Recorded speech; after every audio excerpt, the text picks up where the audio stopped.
Picked the wrong week to quit sniffing glue.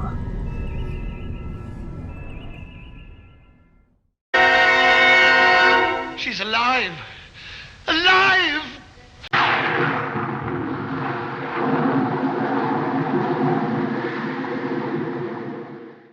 Welcome back, everybody, to Spooky Season Chapter 2. This week, we do The Bride of Frankenstein, or more accurately, The Bride of Frankenstein's Monster.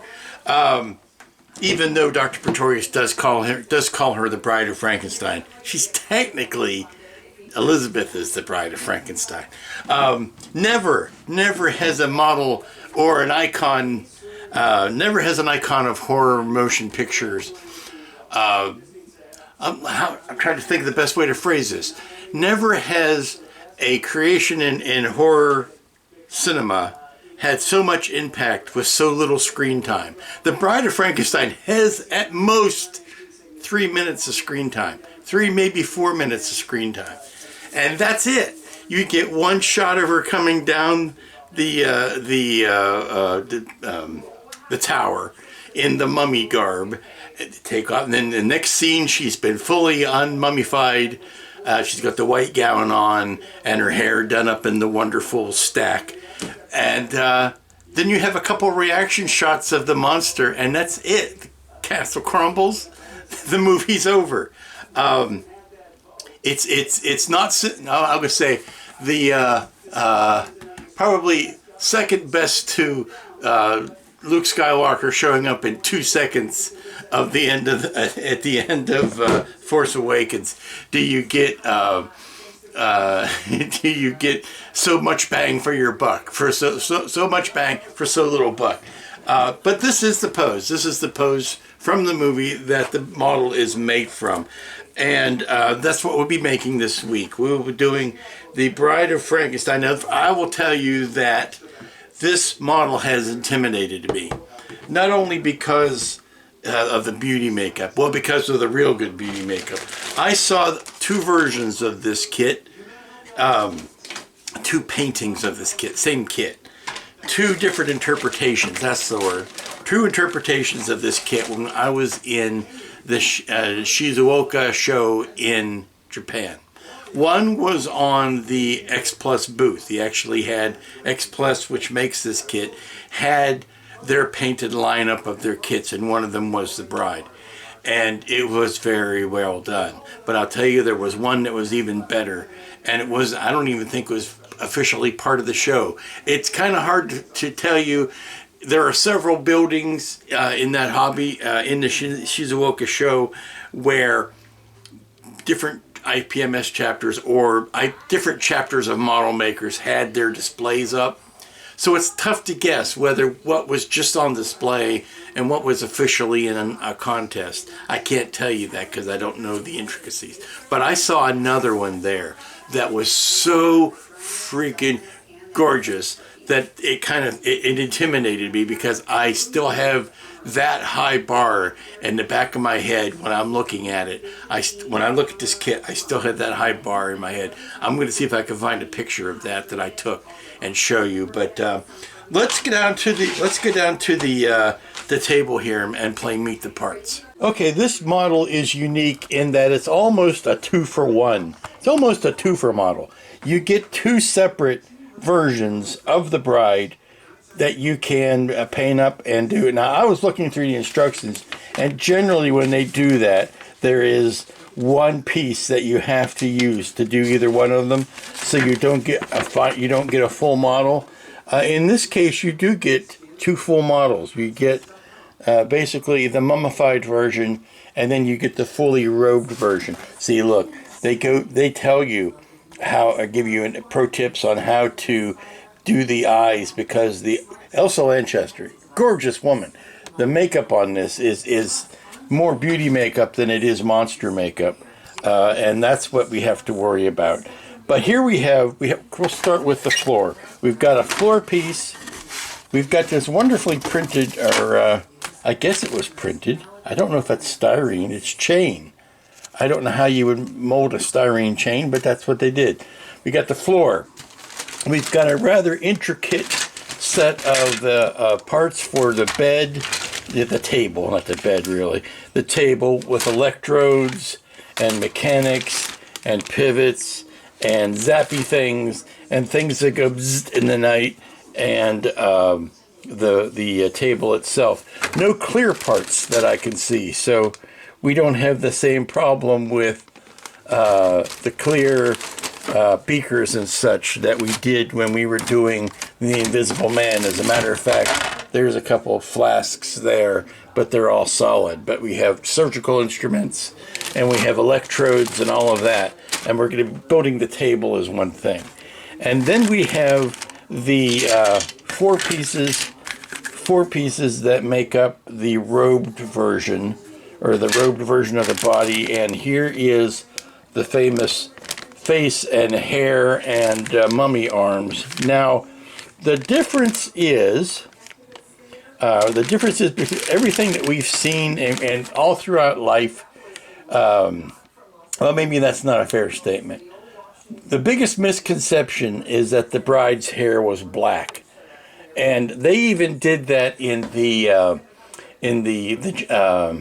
Condon movie Gods and Monsters, when they showed the making of Bride of Frankenstein, and they had the actress in a black wig with white highlights, where her hair was actually more of a reddish rust auburn color, not a bright red, but a deep red with deep orangey auburn with the stripes in it.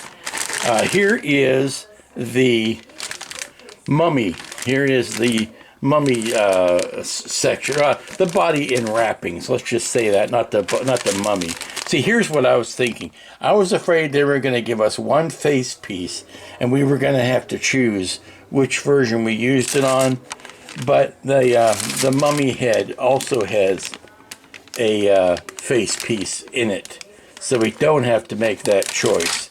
Here is, let's see. Well, I'll get all these out, and then we'll show you the difference between them. But the painting of this face is going to be the biggest challenge of this kit. Started opening the bag so that I could get out the parts to show you, and I was looking to see. Of course, we do have two separate faces. We've got this face right here, or the eyes right here in the top of the bandage zone, and then we have this most intimidating piece of plastic right there. Where I was thinking they were going to make you choose was in the fact that both of the poses use the same mummy arms, or the arms wrapped in bandages. You're going to hear me calling them mummy arms throughout the week, or mummy body. It's not that I mean them to be a mummy. It's just that they're completely wrapped in bandages. And I was thinking they were going to give you one set of those, and you were going to have to choose which figure you were going to make. Well, you don't have to choose, because they do give you two sets. Yeah, so I decided not to. I decided not to start with the table. I started with the dame, because I wanted to see how this head came together. And I have to tell you, I am used to X Plus kits being a little bit more tightly engineered than this one is. This one's got some sloppy seams in it that you really kind of have to put all four pieces together and squeeze it at one time. You can't really let two. It's interlocking in a way that is not the easiest thing to do. So we've got the head kind of, and I can see where there's going to be some seam work that needs to get done there, particularly at her hairline. Inside the hair, I think we can disguise a lot of that, but right at the top of her forehead, there is a line that makes a rather unattractive seam that could have been blended a little bit better. I'm hoping to melt some plastic in there to take care of that. Now she does have rather famous, notable scars that go down her cheek and under her chin that, please, in your building this kit, do not sand those off. Those are supposed to be there. There is a mold seam here from the two parts going together right at this part of her neck that does need to be sanded, but don't sand the scars off that are under her chin. So we've got that done. I've got the 4 main chunks of her body put together. I think we can take the clamp off of that now. Not the easiest thing to clamp because where they've hidden the seams, it's kind of nice, but it's also difficult to get a clamp in there without it sliding off. So we've got that and that, and I'm going to start putting together these arms, and again, like I said, just do the fronts and backs of things. Welcome back to day 2 on the Bride of Frankenstein's monster build. Yes, I'm going to continue to say that. She was not the Bride of Frankenstein. Again, for the title character, like I said yesterday, she's barely in the movie. I think I've got practically as much built as I can build before I need to start painting. And to that end, I need to run out and get some primer. I am out of the gray primer completely, but we've got a bunch of sanding that needs to get done because we've got these long seams going down. Well, here's my lens. Here's the camera lens. There you go. We've got these long seams running down the length, and they all need to be sweetened. They need to be dressed up. They need to be sanded a bit before we can go nuts with the painting. Now, these, it's going to go on. Of course, we have the very problematic, we don't want to raise that arm up any higher. We have the problematic salute there. And then we can, once we get those arms cleaned up, and particularly the inside seam here, we get those cleaned up, then we can finish our construction.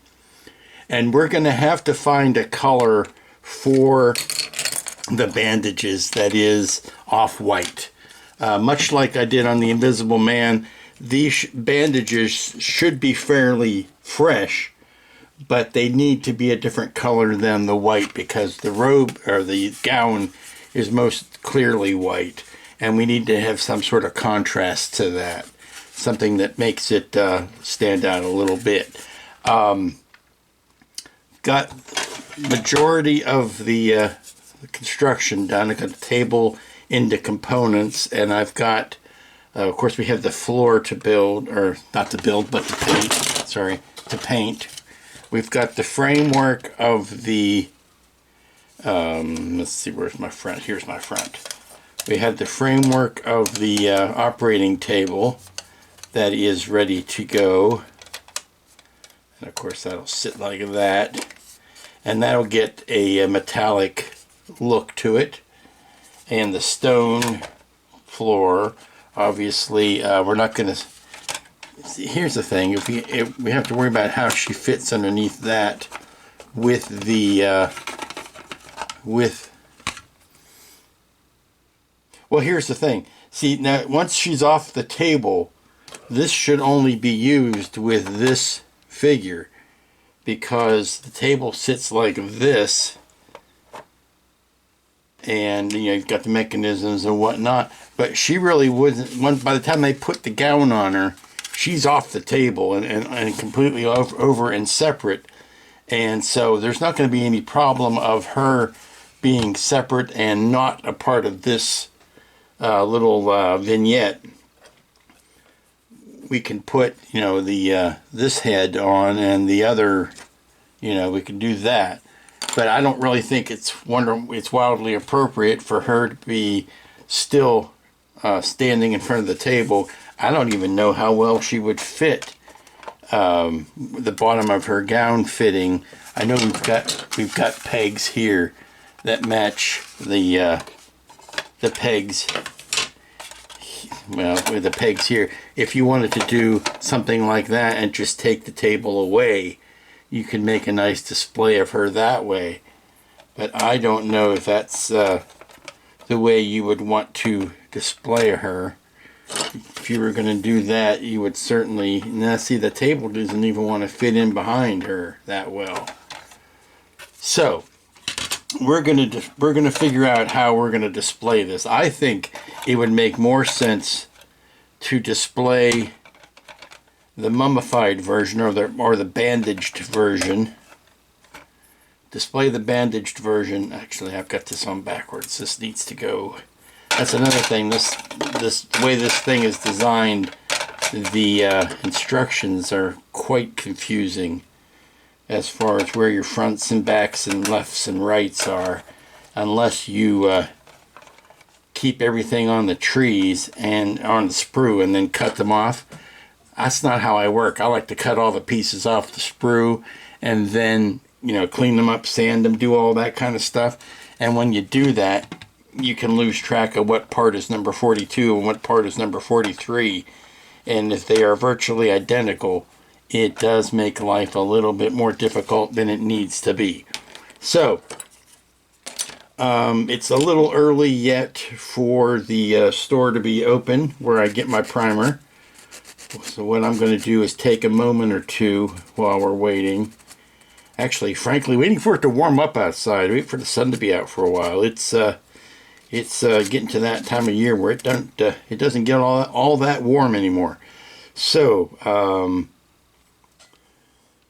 it's going to sit like that, and then the table attaches to it like that, and that gets us all of our framework. But I want to paint this table out and separate from the framework before I glue it in. There's a lot of what I won't call flash, but there's a lot of sharp edges on the on these parts that need to be rounded over, because sharp edges are nice, which means it's probably fresh out of the molds, but paint does not stick to sharp edges very well. I like to round them over just a little bit. Okay, here is the version or the example that was at the X Plus booth. I will show you the wide and then I'll zoom in here in a second. This is the kit that they had up as their own example, and we'll start pointing out some things. Yes, they've got the correct hair color. She's got a little bit of a more flesh-like appearance. We've got a cool gray operating table. We've got bandages that you can see. Here's the example of her in the background. They're grayish. They're kind of a warm gray bandage color. You'll notice her skin here is gray as well. It's not anywhere sort of the flesh color. Of course, we have the lightning bolts coming off the back. We've got some silver accents. We've got this big black Tesla ball. It's kind of a dull aluminum or a dull metallic on the bed frame. We have the surgical instruments that I don't get why they were included. It's kind of, you know, they're semi-useless. There's no real good display space for them, so they're just kind of laying around. See how clumsy they are to kind of display. This is, and of course we see the might be the not quite black, but maybe a NATO black accents on the table for the arm restraints and the footrest and things like that. This is a very, very well painted face. We have the red lips. We've got a little bit of color in her cheek. Here are the scars on her neckline, or her cheek line, or jowl line, I guess. A nice treatment of the hair with the white highlights and the reddish rust color, and she's got the Vulcan eyebrows. She's very. One thing I've always said about Elsa Lanchester's makeup, she's very Vulcan. They could have pointed her ears and he wouldn't have been out of place. But that is the X Plus sample, and we're going to zoom ahead. This was the sample that was built, that was in the display, and it's a very interesting. I mean, I'll start at the bottom here. The guy made this elaborate wooden base, and he has some way to display the surgical tools and whatnot. I love how he did the flask here. Even though they're solid, he painted it to look like it's got some sort of wispy, smoking, bubbling brew inside. We've got a what would look to be like a gunmetal cup, like a pewter cup. These insulators, in a perfect world, these insulators would be, they would be clear. You could paint them clear. It's very much like the insulators in the Seated Maria figure, the Metropolis figure, which was also an X Plus. So you can kind of get the similar design aesthetic. This is the metallic. Of course, we see the stone base here and the metallic framework for the table. The robe and the skin tones have a purplish tone to them. Here we see the headrest with the electrodes or the electric pads that fold down that were on either side of her head. Again, we have a table that is a dark gray, almost like a lin gray. That's a way of giving us some color. Now he has put her in the base in front of the table. I'm still not 100% sold that's what I want to do, and I've noticed that his bandages are just slightly off of the white of the robe, and he's gone with a purple cast to her skin and to her hair, but it's not captured very well here in this photo because I was a distance away, but those eyes were perfect. They were captivating. They looked alive. Even from across the room, you could look at this model and go, "Dang, that's a guy who knows how to paint eyes." And there we go with the Vulcan eyebrows again, the upswept eyebrows, and just the ruby red Cupid doll lips here. But again, more of a gray, purplish black, and less of the rust color, which is more or less up in here. But I saw this paint job and I just couldn't believe it. It is the standard to which I could only hope to aspire to. With the majority of the pieces out on the deck drying, having been primed, I am kind of coming up short as to what I can work on. I think what I can do, this is an evidence of something that's been primed, is I can go ahead and put these two sub-assemblies together and get them ready to paint. I'm going to be using a Rust-Oleum Bright Coat Aluminum. I don't know. I don't think maybe that's not the right idea. I don't want anything chrome. I don't want anything too bright. Well, I can always age it down. I can age it down if I want to. So what I need to do then is do this and then do the underside of the slab, as Frankenfurter would say. I need to put on the underside of the slab and those two big arcing pieces. And then we can get ready to work on the table. Now the table itself is dark gray with NATO black or almost rubber black accents on it for the where the arms and the leg is attached, that sort of thing. But I need to go ahead and get this. I can go ahead and get this sprayed with the silver, and then I can put the. I can also spray the back of the table, and then the way it's designed, though, I can't put those big arcing pieces on the back of the table until the table is attached to this framework because they go behind this bit. So yeah, like I say, I'm running out of things that I can do for the time being. Morning, everybody. How you doing? It's Wednesday, halfway through the week, and we still haven't gotten a lot of stuff to do yet on the bride here, the Bride of Frankenstein's monster.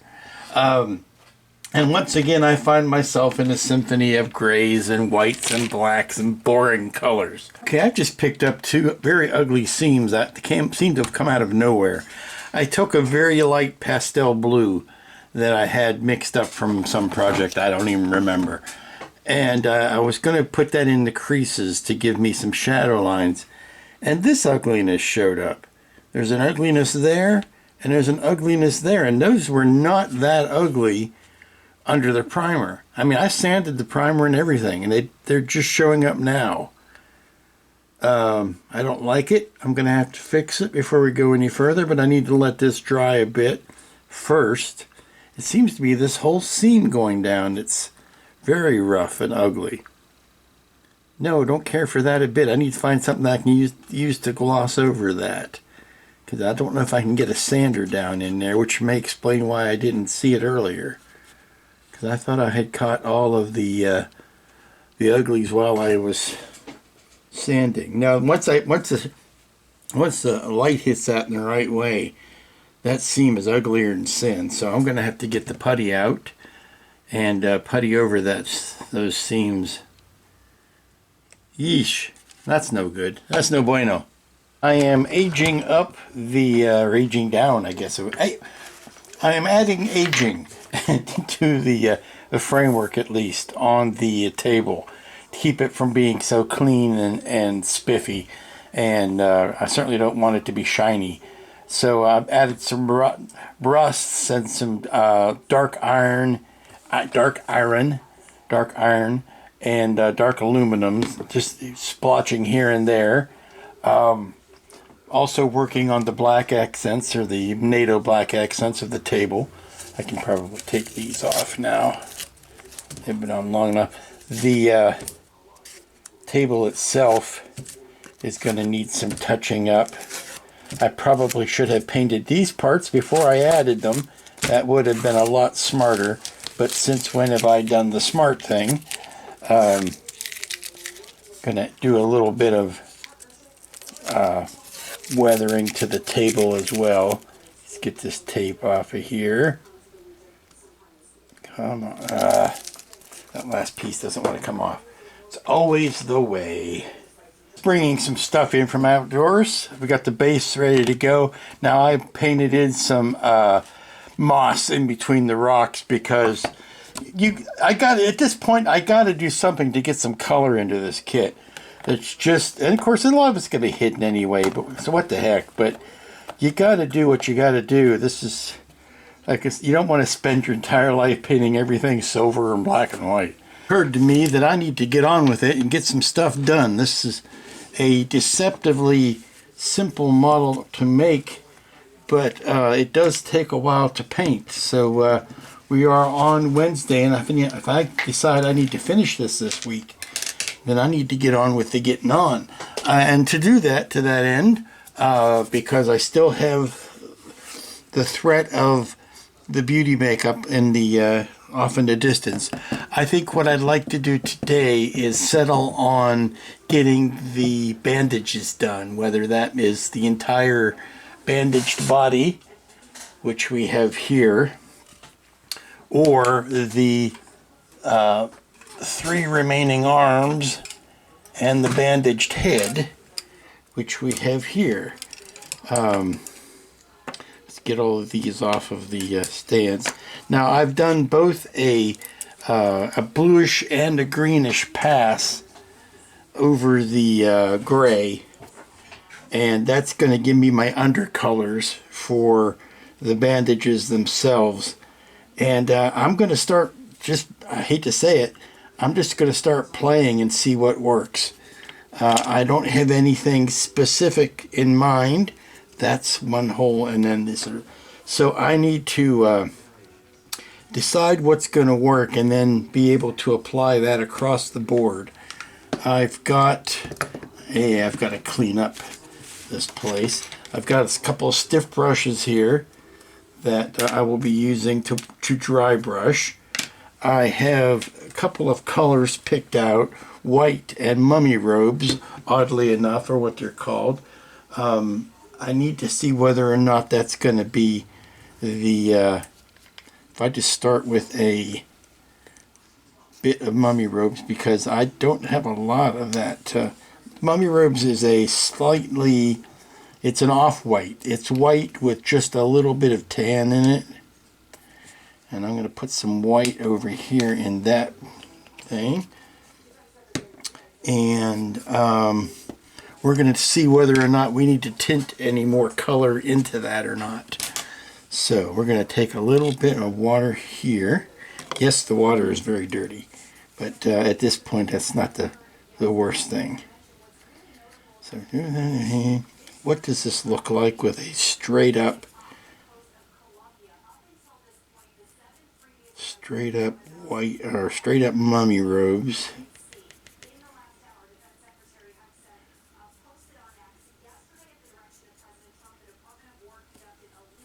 That's not horrible.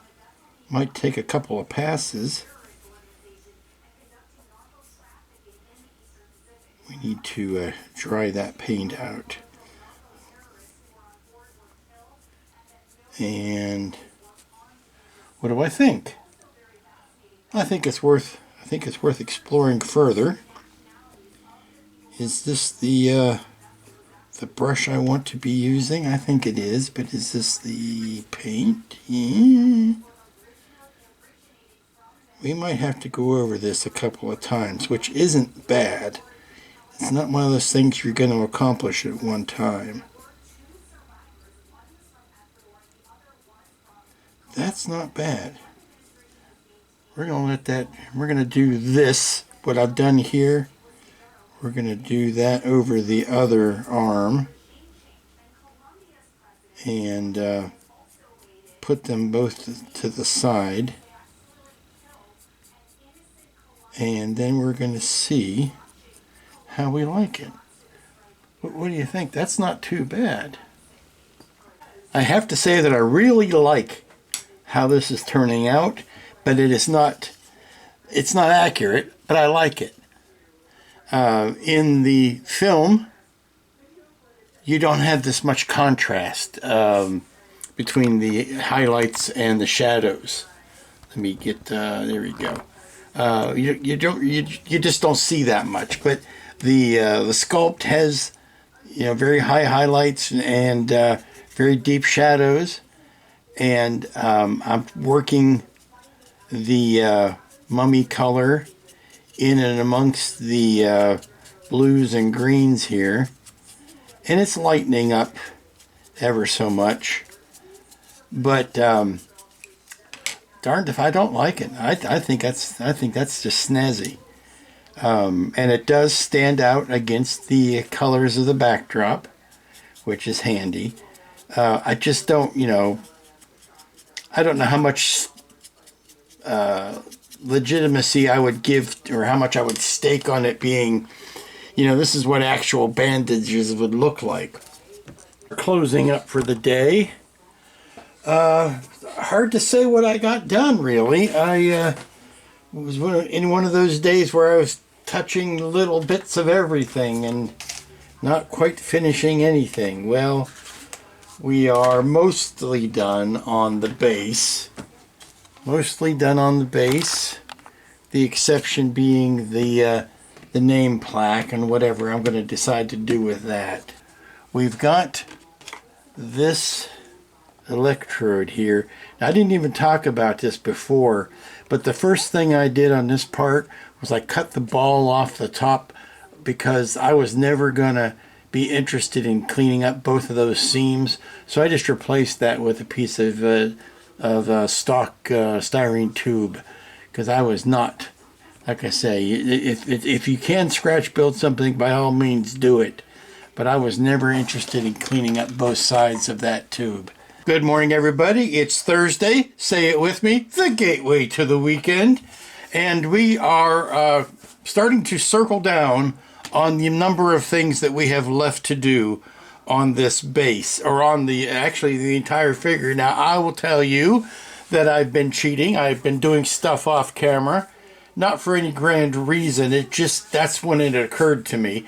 Last night I came in, much later than I normally do, and I didn't turn the camera on because I was just overall inspired to start painting on the head, and I got this far. I have not put the eyeballs in yet, but I have started working on the hair, and I got the eyebrows in yet, and I got the eyelashes in.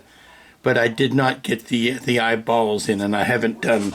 There's a lot of stuff I haven't done yet, but I did get a start on her head. And then, at the same time, I did start working on the eyes of this head as well. And then this morning, I found myself around 4 o'clock in the morning not being able to sleep. And I got up for a little bit, and I started doing something that, even though it's not accurate or technically right, it looks good. It's what people would expect to see, and that is aging down these bandages. Even though the bandages would be brand new, I put a light gray wash over them, and I like it a lot better. It gives me the contrast that I was looking for. What happened is I came in, I looked at this thing as white and bright as it was, and I said, yeah, okay. They had just put the body together. It wasn't a question of, maybe Dr. Pretorius doesn't have the newest bandages from Johnson & Johnson on his shelf, but there's no reason for them to look like Karloff's mummy either. Even though that it does fit the mood a little bit better. But I broke down and went, okay, well, let's see what it looks like with a wash over it. And I liked it. Maybe it's because that's what people expect to see when they see something wrapped up like this. But that's what I did. So I started with the arms, the spare arms, because that's my test case. And I liked them. So I went ahead and started on the main body. Now, I've done as much of this as up to about here. I did the legs. So I'm going to continue that this morning, and we'll finish off from there. Now, I know this may not be a popular idea, but since when have I ever cared about doing something that is the conventional popular thing? I left her fingertips uncovered. I don't know why something is telling me to do that. It's just that the idea of wrapping all the way down to the fingertips always struck me as a bit odd. So, and plus it gives me just that little bit of color. Just that little bit of color out here. Of course, we can see her eyes. And I wanted to be able to see her fingertips. Now, something that they did, that the fine people at X Plus didn't do, which in retrospect is an obvious thing, and I don't know why they didn't do it, is they never included any of the bandages that hung down. And if you go back and watch the whole 3-minute performance that Elsa gives, there are a couple of loose bandages on both arms. Nothing horribly unraveled, but certainly it's something that would add a little bit of life, dare I say, to the composition. So I'm going to do that. I'm going to put some of these. I just took some strip styrene, thin stuff. What I think is about the right scale for the bandages that are on there already. And I'm thinning them out a little bit more with an X-Acto, just, scraping them up. Whether you can see what I'm doing here, I'm just scraping off some of the thickness. And I'm cutting up the edges so that they're, have got divots in them. They're not straight up and down. They don't look as artificial as you would think they might. But I'm just taking some nicks out of the sides here. And we'll make it look like a ragged bandage. And we might even fray the bottom edge a little bit. Yeah, we'll fray up that bottom edge. And then what I want to do is kind of blend this in to the rest of the bandages that are on her arm now. I'm going to thin it out even more at the top so that it'll blend better into what's existing. So if we do something like that, now this will be painted to match obviously, but if we do something like that, I'm going to hang on to a few of these and do them a little bit later. I don't want to do it now because we've got a lot of jockeying and whatnot. But that was something I thought I would add. Now, something that I think I'm going to take away is I'm not going to do the cartoony lightning bolts. I think they're silly. I don't know why they were included. I'm also not going to do the surgical instruments or the flasks and stuff. If we were given a shelf to put those on, then maybe.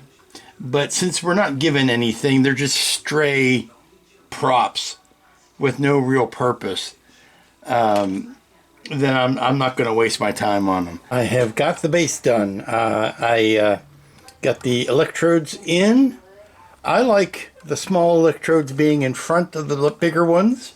So that's how I chose to do it, because you see the more layered effect of them.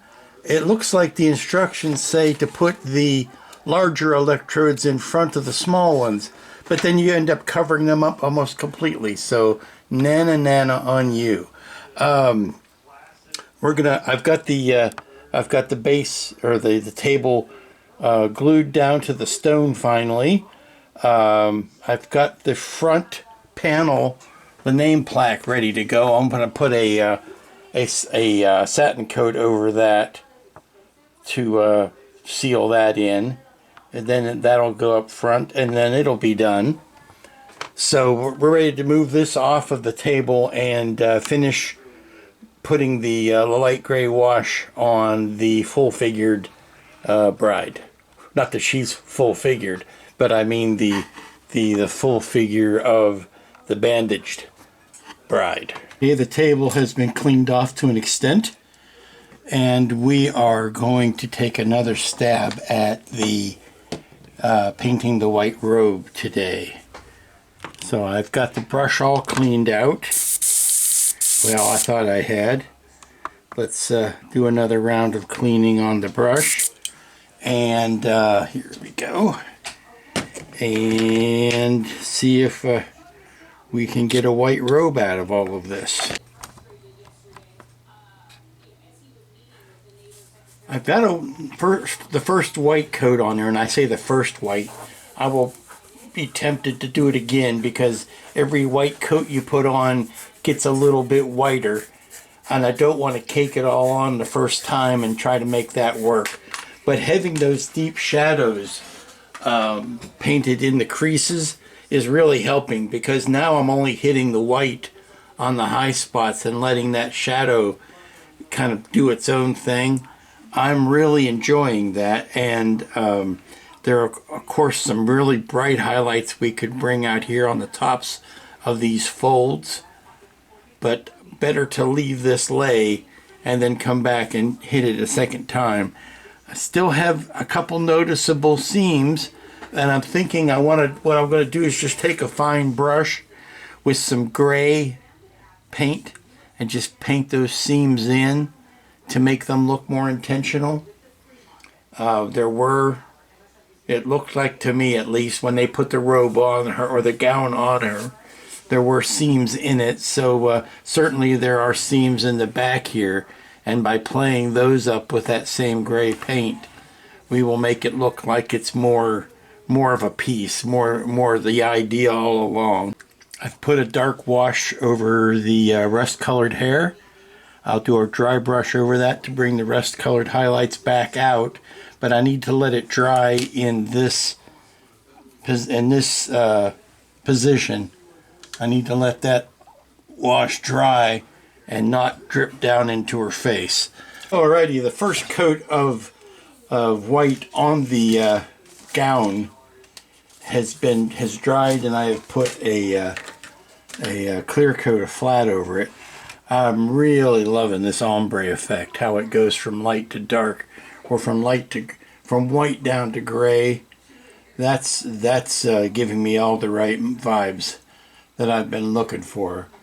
So I'm wondering what if anything I need to do. I need to touch up some of the seams, maybe put a little bit of a wash here, do some wash in there. But I love how that looks. So she's doing the time warp like that. And I'll put a couple of straggly bandages coming down like that, and one long straggly bandage coming off of her other arm. And she is very, very close to being done, which, other than her face, gives me time today and tomorrow to think about anything else I might want to add. And I'm thinking that it's a simple enough thing to do if I can find them, because I could have sworn I had more of these wooden balls here than I can lay my hand to right now. But these are the exact size of the electrode ball. Even if I had to get 4 of them and swap them out completely, I would love to do the other 3 posts that go around the, even if I don't have the chains, the other 3 posts that go around the operating table. I think that would be a lot of fun, and it's easy enough to do and scratch build that, you know, it's kind of a shame not to. I have put a light coat, and I mean so light that you cannot see it, coat of this Turbo Dork, which is called Motherlode. It is a white base with very light flecks in it. It is not a heavy, sort of a textured sparkle like I might have used on some other more exotic things. What I just wanted to do was just put a little bit of a shine on the white there, and I think that worked just fine. Now the last thing I'm going to do is I'm going to hit on top of it with a light coat of the Mecha Color Vallejo Pure White, just over the high spots, not trying to do a lot of coverage, just hitting the high spots. And then we're going to see about whether that's going to be enough or whether we're going to have to do anything further. I got brave enough to put the lips in, and I'm noticing there are actually teeth back in behind the lips there. That's how well this thing is molded. It's almost almost the kind of stuff you would see in a 3D print, as far as, you know, undercuts and such. I am surprised to see that much detail. And I am trying to strike a balance between the Cupid doll lips, or the Cupid doll smile that Elsa had painted on herself, and the rather more full-lipped sculpt this is. That's getting there. That's getting there. I also went back in and with some off-white and highlighted the streaks. I will let that sit for a while. I want to do one more extreme highlight pass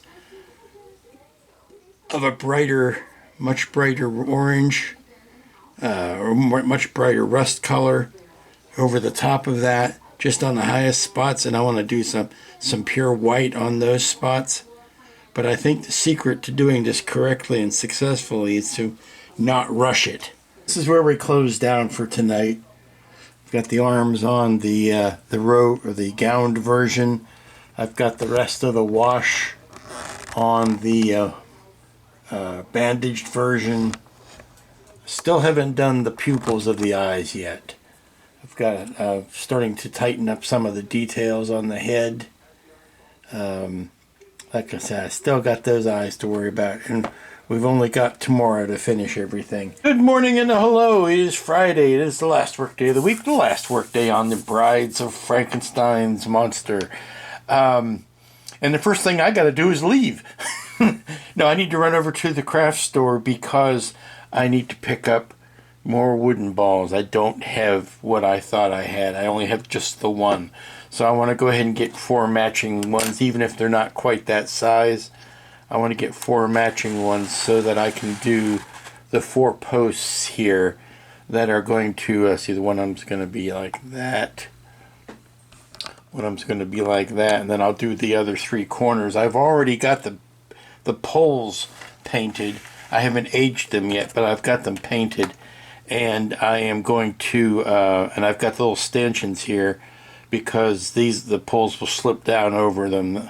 I want to go ahead and get these guys glued in. But then I've got to paint the balls and put them in place, and then they'll be done. I'm going to age up the table just a little bit. I've added the stringers on the sleeves there because I wanted to add some loose wrappings there. You can see that, the loose wrappings on her arm. And I did that on both versions. But the big thing is I've got to paint the eyeballs today.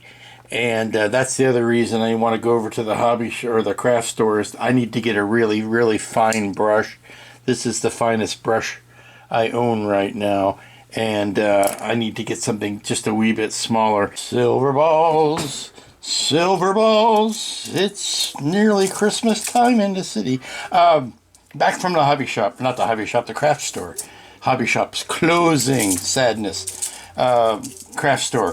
And I was looking for some more of these hardwood balls that I could paint up black like the instructions say to use as the electrodes. And now I have the Monster Mash going through my head to get a jolt from my electrodes.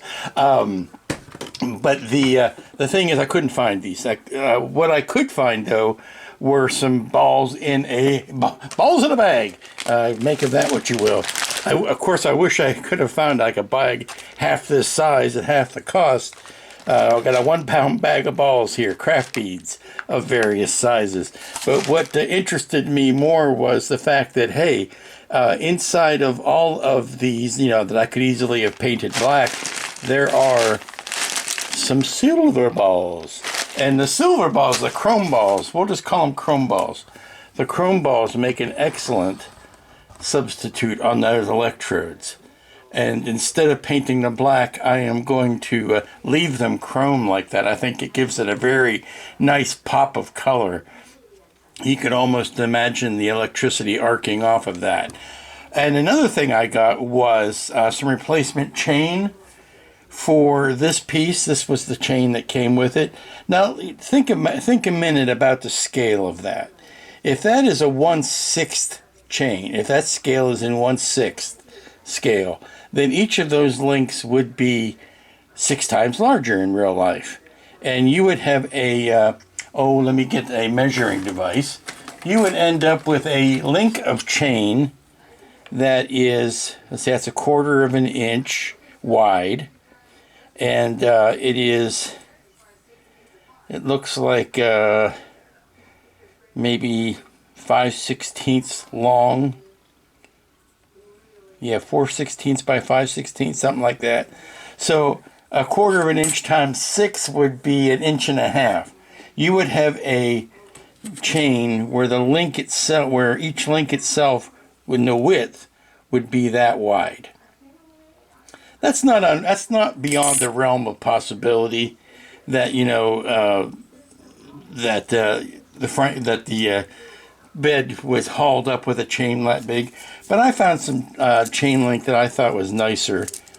It's already chrome. It's already got the finish on it. I would have liked to have found a slightly bigger linkage, a bigger size. This is it's a 2 millimeter. I would maybe have liked to have found a 3 millimeter, but I think that'll make a fine chain to go down to the from the electrodes down to the table, and I think I've got enough of it that I can make a nice gradual arc with it, and I could still dust it with some gunmetal paint to dull it down a little bit.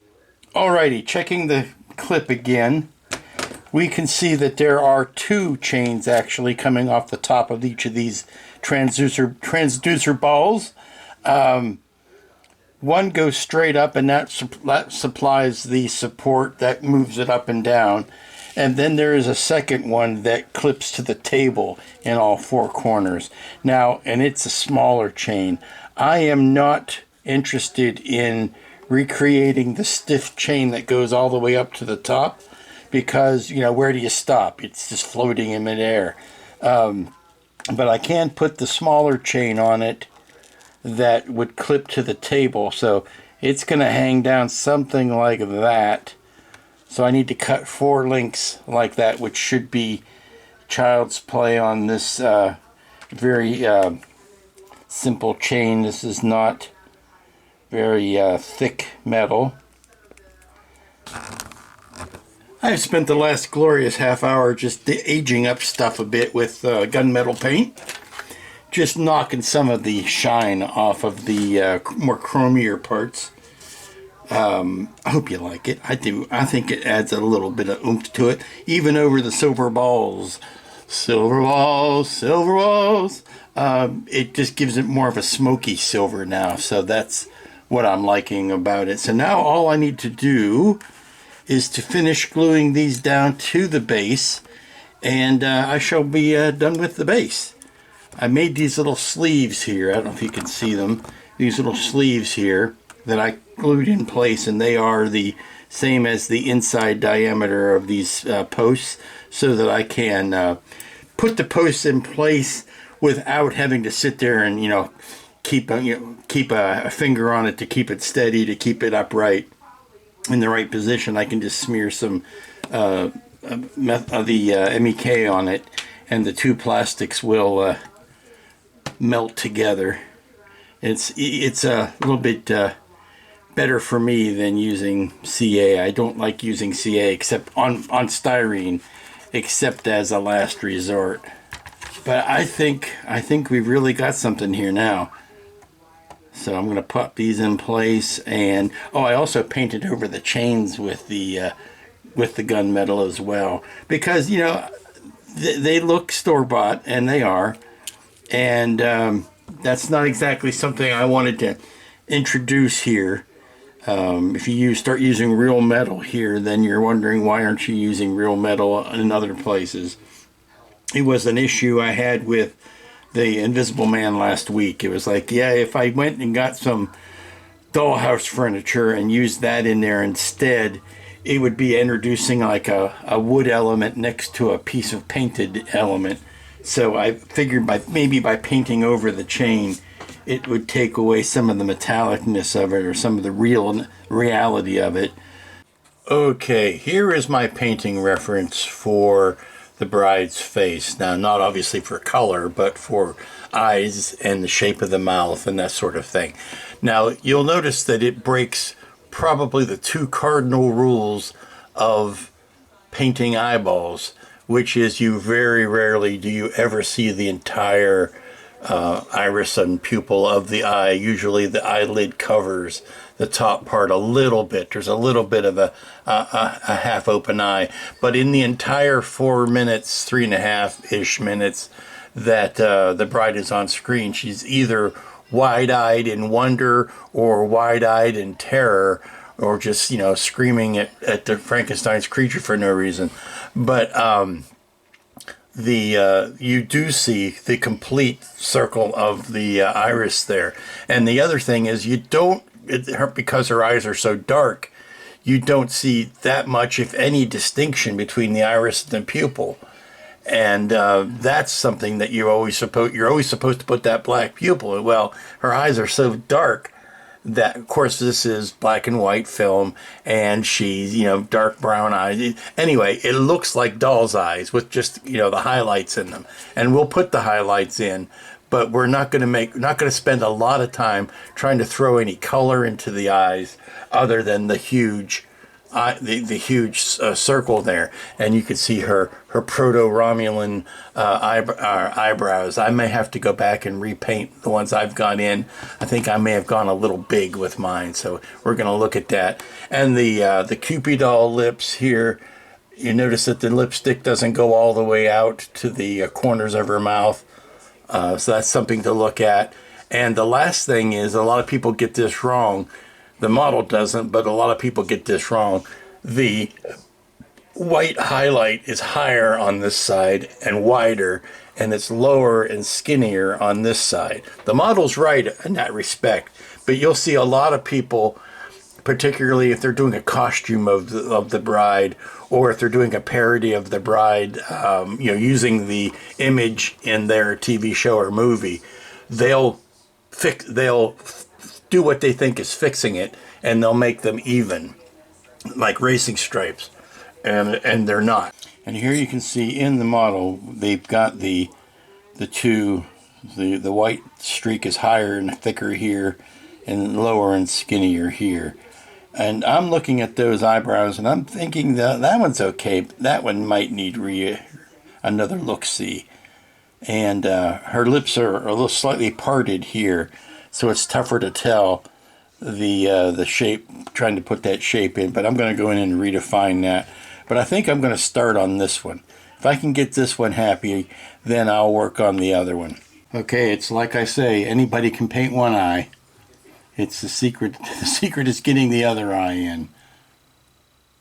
So determining our gaze and seeing where the focus needs to be, we can figure out where the other pupil needs to go. I don't know. I think I like it. Now, of course, it has to be. I'll let it dry and put the gloss over the eyes, the clear gloss. And that will determine the whether I need to paint on the white highlights or not. I can live with it. It's one of those things where, could I touch it up? Yeah. Am I at risk of doing something horrible? Also, yeah. So, while I've got the tiny brush out, it could... I don't want it to. It could backfire spectacularly. There's a little bit of white I could clean up here.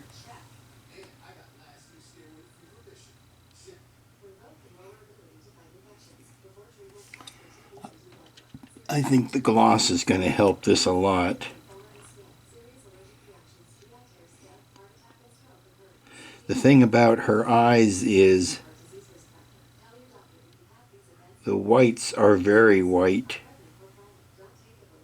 and clear, and the pupils are very dark and clearly defined is what I'm saying. And she doesn't have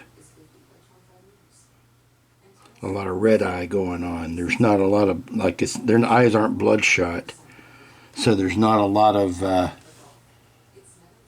color in the corners of her eyes. It's like white all the way out to the edges. Like I say, almost like cartoon eyes. Alright, I went radio silent there for a while. I've got a right eye that I'm really happy with. And the left eye I've had to paint over and start again.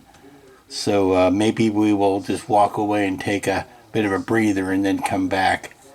Or maybe I will do the highlighting on her hair, but I don't know why. I can get one eye that I like, but and I get the other. Actually, I get the other eye that I like, but they don't work well together.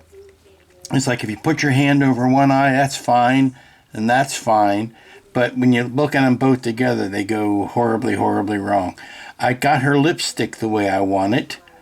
I've got her right eye, I've got her eyebrows the way I want it. I've blended in some color under her cheeks. Got her forehead where I like it. I've got her neck the way I like it. I got her ears the way I mean, there's so much that is already done. It's just that one dot of black on her eye that I need to get in the right spot in the right shape. And I think I want to step back for a minute or two. I have showered, I have shaved, I have moved everything off the table. I have treated this like it is a brand new project. I am getting all the stuff out of here that I don't think that I will be needing. Of all of the colors, I might need you, I might need you, I might need you, but I won't need the rest. So I'm cleaning everything off of the table that I don't need in preparation for the end of things. So get rid of those. I've got my handy new brush, and I've got the black paint put in the tray there, And I am looking at just painting in that eye. That eye right there. That's all I'm looking towards doing. So, shall I do this on camera? Woohoo! Let's find out. Got the goggles on. Get a little dippy in the water. Black paint. Tiny brush. And here we go.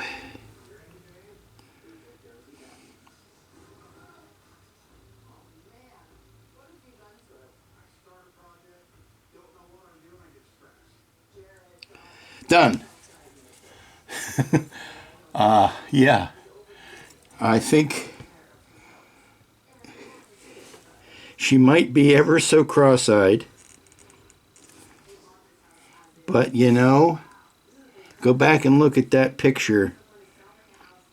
Tell me you don't think she isn't a little bit cross-eyed.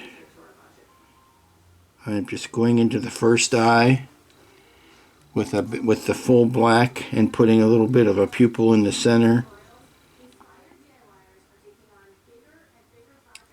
All I'm doing now is smoothing the top of the... Oh, I can live with that. Yes, sir. Yes, ma'am. Yes, child. I can live with that. Now I need to darken the eyelashes in, because when I painted over the whites, or I painted over that eye, I painted over everything. You know, depending on, I mean, she's looking at that weird angle because her head's cocked all the way around.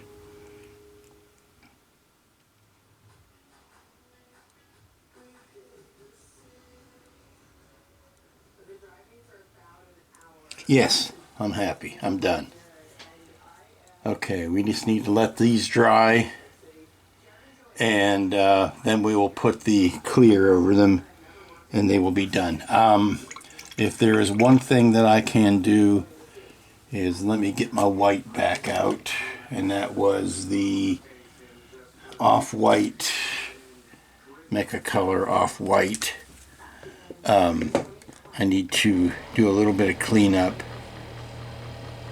This is not me putting the highlight in. This is me doing a little bit of cleanup on the whites of her eye. Paint has dried long enough, on this one at least, that I can put the clear over the eyes. So let's see how that's going to look.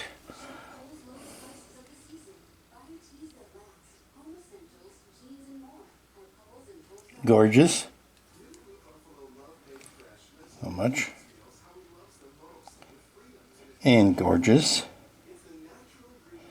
Now we're going to let it